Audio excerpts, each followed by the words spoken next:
Assalamualaikum warahmatullahi wabarakatuh. Anak-anak, untuk pertemuan kali ini kita buka dengan lafaz basmalah. Bismillahirrahmanirrahim.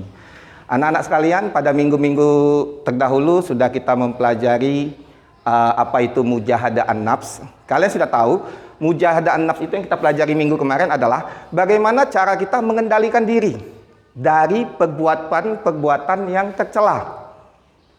Bagaimana kita mengontrol emosi kita, bagaimana kita harus bersikap di rumah, bagaimana kita harus bersikap di masyarakat, dan kita bagaimana juga harus bersikap di sekolah, bagaimana cara kita menghadapi teman, bagaimana cara kita menghadapi guru, bagaimana kita mengontrol emosi kita ketika teman lagi ada masalah dengan kita, bagaimana kita mengontrol emosi kita ketika guru lagi marah, dengan kesalahan yang kita lakukan.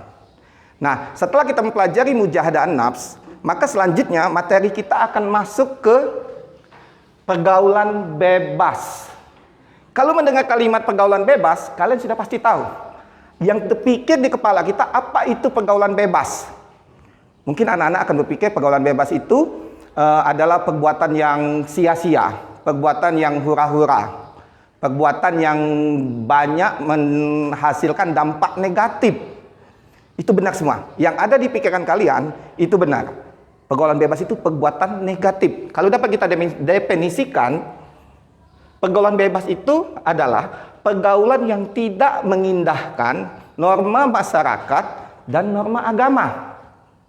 Jadi, pergaulan bebas yang kita lakukan di lingkungan sekitar kita, ini melanggar, tidak mengindahkan norma masyarakat. Contohnya apa? Ketika kita bawa motor kebut-kebutan, mengganggu jalan raya, itu termasuk dalam pergaulan bebas.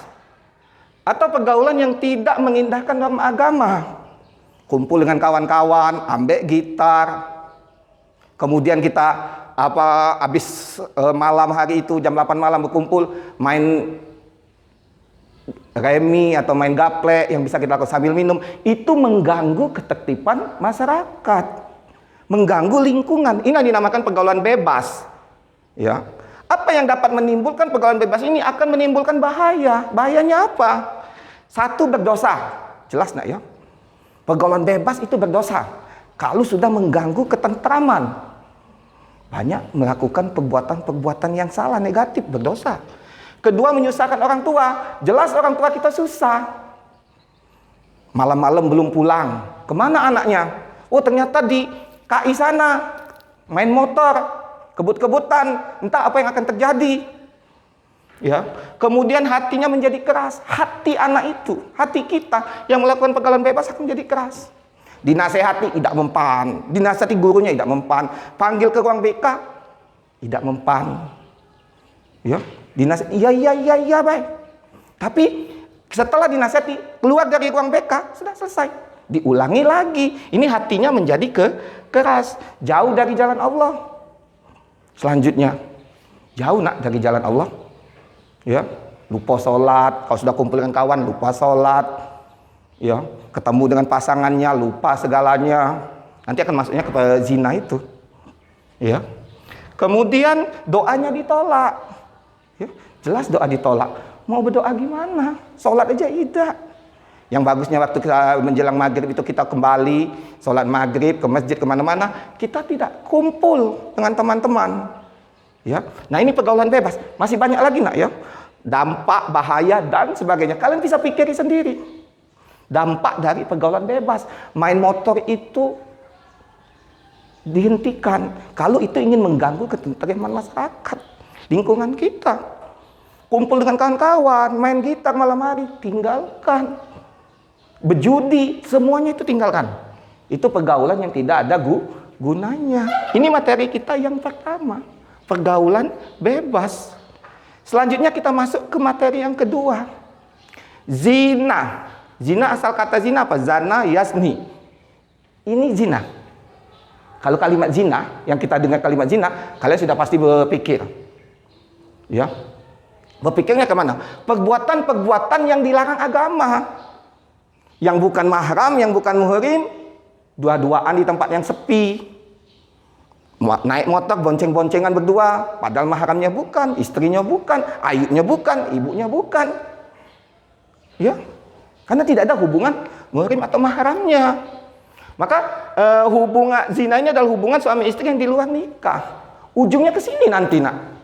Tanpa ada ikatan apa-apa melakukan hal-hal yang negatif. Ini yang ingin kita hindari tuh ini. Kita sekolah, tujuan kita sekolah melakukan perbuatan-perbuatan baik. Bukan melakukan perbuatan tercela. Zina salah satunya. Ini dapat kalian lihat dalam surat Al-Isra, surat ke-17, ayat ke-32.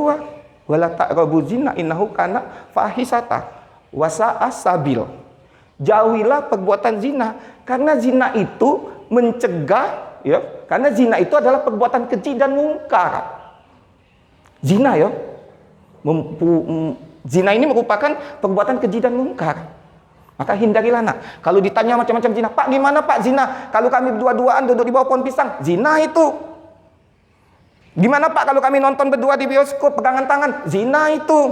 Tidak ada hubungannya. Pak kami nak kerja kelompok. Setelah kerja kelompok antara laki-laki dan perempuan, karena di rumah perempuan itu buka jilbab. Salah. Walaupun itu di rumah wanita itu, kalau ada teman laki-lakinya, tutup auratnya. Karena teman laki-laki itu bukan mahram kamu. Jangankan itu, nak. Kamu ketika menjemur baju di luar, ya kan? Ketika kamu ingin mengangkat, kamu wanita di dalam rumah tidak memakai jilbab, keluar dilihat tukang bakso lewat, rambut kamu sudah salah itu. Ya, sudah salah, sedang membuka aurat. Ya, maka hindari perbuatan ini. Tujuan kita sekolah. Tujuan kita sekolah, menuntut ilmu, melakukan hal-hal positif, membahagiakan orang tua, bukan menyusahkan orang tua. Kalau dikategorikan zina itu banyak, ada zina tangan, zina mata, zina hati. Zina hati yang macam mana? Zina hati itu yang menghayal. Ya, zina tangan macam mana? Pegang yang bukan muhrim mahramnya. Mata yang gimana? Ya mata ini kalau melihat hal-hal yang negatif, pergi ke mall. Ya, ketika kita pergi ke mall ada seorang wanita dengan pakaian yang begitu minim, kurang dasar tadi. Ya, dia kurang dasar. Ketika kita melihat sekali mungkin rezeki kamu, tapi ketika melihat lagi kedua kali itu menjadi dosa untuk mata kita. Ya, kemudian zina ini dibagi menjadi dua garis besar, ya. Secara garis besar zina dibagi menjadi dua. Yang pertama zina musan. Zina musan ini adalah zina yang dilakukan oleh suami istri. Nah, kalimatnya, Pak, suami istri kok berzina? Belum selesai, Bapak. Zina yang dilakukan suami istri. Apa yang dimaksud yang dilakukan suami istri? Yang dilakukan perselingkuhan. Suami istri tapi berselingkuh. Satu, suaminya bekerja di pasar.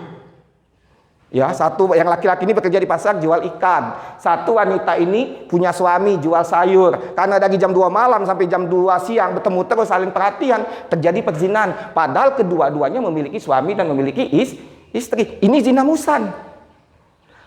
Apa hukuman zina musan ini? Dirajam sampai mati. Ya, dilempar batu, dirajam sampai mati. Tidak ada kata maaf. Yang dilakukan yang ada ikatan pernikahan. Ini hukumannya mati. Ya, dirajam sampai mati. Yang kedua, zina ghairul musan. Ghairul musan ini zina yang dilakukan oleh dua muda-mudi yang tidak ada ikatan pernikahan. Jadi kalau ada dua muda-mudi, satu kelas 12, satu kelas 10, kemudian dia terjadi perzinahan, ya, maka dia termasuk dalam zina ghairul musan. Apa hukumannya? Cambuk sebanyak 100 kali. Setelah dicambuk, asingkan selama 1 tahun. Ini hukumannya. Kalau zina musan tadi, Bapak ulangi, hukumannya adalah dirajam sampai mati. Ya, dilempar batu sampai mati. Kalau zina ghairul musan, ini dicambuk sebanyak 100 kali. Setelah itu diasingkan selama 1 tahun. Ini masalah zina, ya. Masih banyak lagi nantinya. Mungkin akan kita lanjutkan ke pertemuan berikutnya. Apa itu bahaya zina, bagaimana dampaknya, bagaimana keturunan, seandainya terjadi adanya keturunan, bagaimana nasab dan sebagainya. Itu akan kita bahas ke materi selanjutnya. Dan nanti ini akan Bapak kasih tugas di Google Classroom kita. Ya, mungkin sampai sini yang dapat Bapak jelaskan masalah pergaulan bebas dan zina. Kita lanjutkan di Google Classroom. Bapak Iris, Assalamualaikum warahmatullahi wabarakatuh.